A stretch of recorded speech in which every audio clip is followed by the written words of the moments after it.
अस्सलाम वालेकुम, मैं हूँ रिजवान अशरफ। पाकिस्तान के अंदर इस टाइम जो क्राइसिस और बहरान पैदा हो चुका है, अब उसका हल किसी के पास नहीं है और किसी को कुछ नज़र नहीं आ रहा कि पाकिस्तान के अंदर जो मसाइल पैदा हो चुके हैं, पाकिस्तान के अंदर जो आइनी सतह के ऊपर, आइनी महाज के ऊपर जो बहरान पैदा हो चुका है, आइनी और कानूनी महाज में, मईशत के मैदान में जो मुआशरी तबाही और बर्बादी पिछले 14 महीने में जो आई है, उसके बाद जो सियासी अदम इस्तेहकाम है, इसका दूर दूर तक अब कोई हल नज़र नहीं आ रहा। और आगे इलेक्शन जो है वो बिल्कुल सर के ऊपर खड़ा है। और इस सिचुएशन में पाकिस्तान के अंदर अगर कोई सबसे पॉपुलर लीडर है वो है सिर्फ इमरान खान। बाकी और किसी की कोई पॉपुलैरिटी, किसी और की कोई मकबूलियत, किसी और की कोई इतनी ज़्यादा पॉपुलैरिटी पाकिस्तान के अंदर नहीं है। बल्कि पाकिस्तान क्या, अब आलमी सतह के ऊपर, इंटरनेशनल लेवल के ऊपर अगर कोई सबसे पॉपुलर लीडर है वो है इमरान खान। क्योंकि अभी रिसेंटली जिस तरीके से शहबाज शरीफ ने, बिलावल भुट्टो ने जो दौरे किए हैं बाहर की दुनिया के, और जो फ्रांस का भी दौरा किया है, उसमें भी जो हालात व वाक़यात सामने आए, इससे पहले जो तुर्की का दौरा किया, उल्टा जाके मजाक बनाते हैं पाकिस्तान का, उल्टा जाके पाकिस्तान को रुसवाई का सामना करना पड़ता है। तो उससे अंदाज़ा किया जा सकता है पाकिस्तान में सिर्फ एक ही शख्स है जो पाकिस्तान को लीड कर सकता है। पाकिस्तान को अंदरूनी तौर पर भी, पाकिस्तान के अंदर भी और पाकिस्तान के बाहर भी, बैरूनी सतह के ऊपर, वो है सिर्फ इमरान खान। अब इलेक्शन के हवाले से, अब अगले 10 साल के लिए वज़ीर-ए-आज़म ये किसने कहा है, और दूसरा ये कि इलेक्शन के हवाले से जो ऐलान है, फैसला हो गया, ऐलान होना बाकी है, फैसला फाइनल हो गया। ज़राए ने इस हवाले से खबर, बड़े ज़िम्मेदार ज़राए की जानिब से ये खबर दी गई है, जो कि मैं आपके साथ शेयर करूँगा कि किस वक्त ये अब इलेक्शन की तारीख फाइनल हुई है और किस वक्त इस इलेक्शन डेट की अनाउंसमेंट होनी है, कब इसको इलेक्शन की तारीख का ऐलान करना है। ये दो अहम तरीन चीज़ें मैंने आपके सामने रखनी है। सबसे पहले तो बात कर लेते हैं कि पाकिस्तान के अंदर इलेक्शन की तारीख के हवाले से, इलेक्शन की तारीख का फ़ैसला इस वक्त हो चुका है पाकिस्तान में। उसकी वजह यह है कि अब ये 40 से 50 दिन की हुकूमत है जो रह गई है, 40 से 50 दिन टोटल इनके पास हैं, और ये अब इनकी दौड़ें लगी हुई हैं, ये भाग दौड़ में लगे हुए हैं। ये कभी किसी के पास पहुंच जाते हैं, कभी किसी के पास पहुंच जाते हैं, कभी किसी से मिलते हैं, कभी किसी से मिल, कभी उससे मिल, कभी इससे मिल। मकसद ये है कि आगे का रास्ता बनाना है, और आगे का रास्ता बन नहीं रहा। आगे का रास्ता जो है वो, असल में जो रास्ता होता है वो आता है अवाम के ज़रिए से। अवाम की ताकत जो है, अवाम की जो वोट है, अवाम की जो पावर है, वही आपको अगर मिलती है वोट के ज़रिए से, तो आप पावर में आ जाते हैं, आप इक़्तिदार के अंदर आ जाते हैं। आपको किसी और जगह जाने की ज़रूरत नहीं होती, भाग दौड़ करने की ज़रूरत नहीं होती। जो ये बात की जाती है, जुमला कहा जाता है कि मकबूलियत तो है लेकिन कबूलियत होनी चाहिए, तो मकबूलियत काफ़ी है, वोट होना चाहिए, कबूलियत नहीं, वोट होना चाहिए। वोट किसके पास है, अवाम का वोट मैंडेट किसके पास है, वही मुल्क के अंदर हुकूमत बनाएगा, वही मुल्क का वज़ीर-ए-आज़म बनेगा, और इसमें कोई दो राय नहीं होनी चाहिए। लेकिन अब इनकी दौड़ें लगी हुई हैं, कभी आसिफ अली ज़रदारी दुबई जाता है, वापस आता है, शहबाज शरीफ कभी लंदन जाता है, नवाज शरीफ दुबई आ जाता है, मरीम नवाज दुबई पहुंची हुई है। तो दौड़ें लगी हुई हैं इनकी, और इनको समझ नहीं आ रही, क्योंकि अब सुप्रीम कोर्ट के अंदर भी केस चल रहा है। दूसरा ये कि इमरान खान ने जिस तरीके से इनको पकड़ा हुआ है और इनको जगड़बंद किया हुआ है, इनको समझ नहीं आ रही उसमें से निकले कैसे, और हर जगह पर ये फंसे हुए हैं। ये चाहते हैं कि सुप्रीम कोर्ट हमें उड़ा दे, सुप्रीम कोर्ट हमें फारिग कर दे, हमें कोई बयानिया मिल जाए, हमें कोई नैरेटिव मिल जाए, लेकिन मिल कुछ नहीं रहा। पिछला 1.5 साल जो है, 1.5 साल जो इस हुकूमत ने जो ज़ाया किया और बर्बाद किया इस मुल्क की मईशत को भी, और पाकिस्तान के अंदर जो ओवरऑल सियासी निज़ाम को बर्बाद किया, इसकी पाकिस्तान की तारीख में कोई मिसाल नहीं लगती, कम अज़ कम। ये अभी रिसेंट हिस्ट्री में भी, और पूरे 75 साल आप आके देख लें, पाकिस्तान के अंदर आपको इस किस्म की कोई मिसाल नहीं मिलेगी कि जिस तरीके से इन्होंने पिछले 1.5 साल में 15-16 महीने से जो पाकिस्तान के अंदर तबाही और बर्बादी फेरी है। एक IMF के साथ डील नहीं हो पा रही, एक IMF के साथ, बाकी तो चीज़ें छोड़ दें, महंगाई, बेरोज़गारी और ये तमाम चीज़ें, लोड शेडिंग और पता नहीं क्या क्या,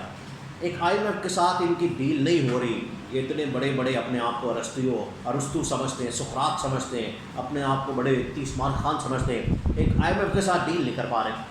IMF के साथ यहाँ खबरें चलाई जाती हैं, फैलाई जाती हैं कि वो डील हो गई, करीब पहुँच गए, बस ये पास आ गए हैं, नज़दीक आ गए हैं, बस पहुँच ही गए हैं, लेकिन डील नहीं हो रही। अभी भी IMF ने इनको कहा है कि आपने جو بجٹ ہے بجٹ کے اندر جو فلانی چیزیں ہیں آپ نے ہماری مرضی سے کرنی ہے، اس کے بعد پھر ہم آپ کے ساتھ کوئی معاہدہ کریں گے۔ تو ابھی تک یہ پھنسے ہوئے ہیں، جو یہ کہہ رہے ہیں نا کہ بس نزدیک پہنچ گئے ہیں، بس نیڑے آ گئے ہیں، کوئی نیڑے نہیں آیا۔ حالات یہ بن چکے ہیں پاکستان کے اندر اس ٹائم مہنگائی بے روزگاری کی وجہ سے لوگ تنگ آ کر ملک چھوڑ کے جا رہے ہیں، اور پچھلے 1.5 سال میں، پچھلے 15 مہینے میں جو ملک چھوڑ کے گئے اب ان کی تعداد 10 لاکھ سے اوپر چلی گئی، 10 لاکھ سے 350 بندہ تو اس میں مر گیا۔ یہ جو حادثہ ہوا ہے کشتی کا، اس سے آپ اندازہ کر سکتے ہیں کتنا پاکستانی، اور وہ پاکستانی جو پروفیشنل ہیں، جو ہنرمند ہے، جن کے پاس اسکل ہے،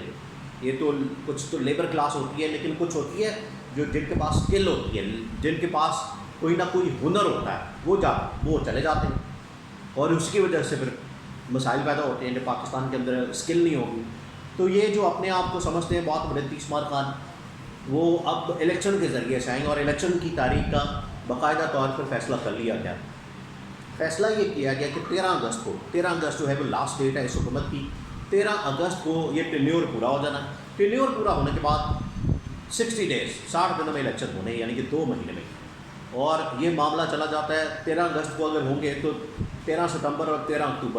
اکتوبر لاسٹ ڈیٹ ہے، اس سے پہلے الیکشن کروانے۔ یہ چاہتے ہیں ایک اور مہینہ مل جائے اور الیکشن لے کے چلے جائیں۔ جو اکتوبر کا آخر ہے، یہ نومبر کے شروع میں، ان دنوں میں یہ الیکشن کروانا چاہتے ہیں، اور اس کے اوپر فائنل کنسنسس ہو گیا ہے، فیصلہ ہو گیا ہے، اور یہ تمام اسٹیک ہولڈرس کو اس حوالے سے انفارم کر دیا گیا ہے، اب بس اناؤنس ہونا باقی ہے۔ تو 1-2 دن پہلے 13 کو اگر ٹینیور ختم ہو رہا ہے تو 11 کو یا 12 اگست کو یہ اسمبلی ریزالو کریں گے تاکہ 3 مہینے مل جائیں، اور اس کے بعد الیکشن میں یہ چلے جائیں گے۔ اب یہ ایک تو چیز فائنل ہو گئی ہے۔ دوسری بات عمران خان سے متعلق، جو اگلے 10 سال کے لیے وزیر اعظم، دیکھیں پاکستان کے اندر بڑی بھاگ دوڑ کی ہے، بڑے لوگوں کو دیکھا، چیک کیا ہے، ان کو آزمایا، ان کو ٹیسٹ کیا ہے، ایکسپیریمنٹ کیا ہے، لیکن بات بنی نہیں۔ پاکستان کے اندر کوئی ایسا پچھلے کم از کم 10-20 سال سے کوئی ایسا شخص نہیں آیا جس نے پاکستان کے حالات ایسے چینج کر دیے راتوں رات۔ جو یہ کہتے تھے خود اپنے آپ کو کہ ہم راتوں رات آئیں گے، سوئچ آن کریں گے اور حالات ایک دم بدل جائیں گے، اور ملک کے اندر نہریں بہریں، اور ملک کے اندر پیسوں کی ریل پیل، اور ملک کے اندر دودھ اور شہد کی نہریں بہیں گی، تو ایسا کچھ نہیں ہوا جو یہ انہوں نے کہا تھا۔ اب اگلے 10 سال کے لیے وزیر اعظم دیکھیں، یہ جو اس ٹائم الیکشن آ رہا ہے اس میں بھی آپشن کوئی نہیں نظر آ رہی، اور نہ ہی آگے یہ آپشن نظر آنی ہے۔ یہ دونوں پارٹیز، دونوں جماعتیں، جو پیپلز پارٹی، نون لیگ، دونوں کو آزمایا جا چکا ہے، اور جو یہ لوگ باتیں کرتے ہیں کہ چوتھی بار وزیر اعظم، اصل میں یہ ان کی چوتھی باری لگی ہوئی ہے، نون لیگ کی چوتھی باری لگی ہوئی ہے۔ نون لیگ اس سے پہلے ایک دفعہ حکومت کر چکی ہے، 90s میں 2 دفعہ کی ہے، اس کے بعد 2013 سے 2018 تیسری دفعہ، اور اب یہ چوتھی باری ان کی لگی ہوئی ہے، اور ابھی بھی ان کو ٹھنڈ نہیں پڑ رہی، جو ملک کے ساتھ ان لوگوں نے کیا ہے، اب ان کو ٹھنڈ نہیں پڑ رہی، ان کو سکون نہیں آ رہا۔ تو اس وجہ سے 4 مرتبہ تو ان کو آزمایا جا چکا ہے، چوتھی بار کون سا وزیر اعظم بننا ہے، بس آپ ہی نے وزیر اعظم بنتے جانا ہے۔ آپ کا یہ ماسی ویڑا آپ نے سمجھا ہوا ہے کہ بنایا ہوا ہے کہ آپ ہی بس وزیر اعظم بنتے جائیں، اور پیپلز پارٹی بھی اسی طرح سے 3-4 مرتبہ وہ بھی آزمائی جا چکی ہے۔ ایک دفعہ ذوالفقار بھٹو کے دور میں، پھر بے نظیر، پھر 2 دفعہ، پھر یہ جب 2008 سے 13، تو 4 مرتبہ ان کو بھی حکومت مل چکی ہے۔ تو اب ایک آپشن نظر آ رہی، ایک ہی آپشن، وہ ہے عمران خان اگلے 5 سال کے لیے اور اس سے آگے بھی، کیونکہ اب جب یہ ان کو ہٹایا عمران خان کو انہوں نے ملا، اصل میں تو ان کے دماغ میں یہی فطور آ گیا تھا نا، کسی نے ان کے کان میں بات ڈال دی تھی کہ اگلا 10 سال کا پلان عمران خان بنا کے بیٹھا ہوا ہے، تو اپنا بندوبست کریں، اپنا کوئی چارہ کریں، اگر یہ اس کو نہ ہٹایا گیا، کوئی یہ سازش سوزش کریں، کچھ پلان کریں، نہ ہٹایا گیا تو 10 سال کے لیے یہ بندہ یہاں پر بیٹھا ہے اور اس نے نہیں چھوڑنا، پھر اس نے پھر آخر تک پہنچا کے آنا ہے سب کو۔ اس وجہ سے انہوں نے یہ سارا پلان کر کے، تو عمران خان جو یہ بقول ان کے 10 سال کے لیے اس نے پورا پلان کر لیا تھا، تو انہوں نے ہٹا کے تو پھر راستہ روکا ہے، لیکن ابھی بھی اگلے 10 سال کے لیے کوئی آپشن نہیں ہے اس وقت کسی کے پاس۔